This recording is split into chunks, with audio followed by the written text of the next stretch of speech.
Just going through the names and the ages of these hostages being released and turned over, thank God, to the Red Cross just a few moments ago, so they can make their way back to their families. The first on the list here, Dietza Hyman, 84 years old. All of these stories have been told while they've been held captive. She was taken captive as her neighbors witnessed the terrorists surround her. They placed her in a car that was driven by gunmen during the initial terror onslaught of October 7th. Neighbors described her as a grandmother to many. The Times of Israel post pictures of her in her kitchen. She cooked for family and friends. How her world, her entire life changed in that split-second moment. She lived alone. She was in her home safe room by herself that morning when those terrorists invaded during that widespread massacre that took the lives of 1,200 Israelis. And now, Joey, we pray that she is in a condition where they can bring her back to the health she was in before this happened. We just don't know. We don't have information on their health or how they were treated while they were held captive. No, I think the one thing I always want to remind people is that we see these moments where hostages are released, and Hamas tries to use this as propaganda to show some sort of empathy or care.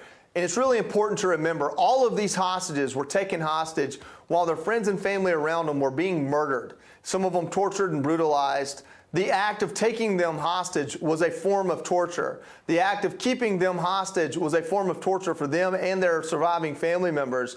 There's nothing about this that shows anything good about Hamas. This is a strategic move simply to buy themselves more time, to buy more supplies, and maybe bring back more terrorists to join their ranks. The idea that they're doing anything good by releasing these hostages, they're maybe not doing as much evil as they could, but that's about where that stops. And so Israel should be ready to continue the fight, because as long as some of these individuals exist, things like October 7th are potential happenings in the future. Looking again through this list here at Mia Leinberg, 17 years old.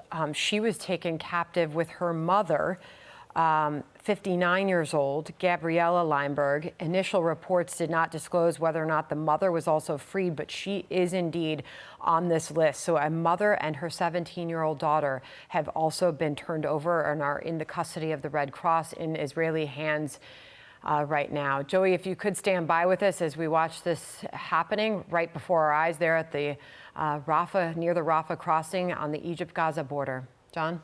Yeah, and there we see the Israeli ambulances ready to receive the hostages as they're released. Again, it's 10 Israeli hostages, 2 foreign nationals.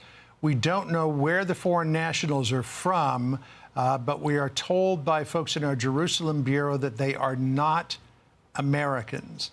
We don't know where they're from, but we're told that they're not Americans. You know, you're talking, Sandra, stories of the hostages. Tamar Metzger, 78 years old, is among the hostages being released. Her son, Guy Metzger, said a number of days ago when some of the first hostages were coming out, "I didn't win the lottery today. My mother remains in captivity." But Guy Metzger did win the lottery today because his mother, Tamar Metzger, is coming home.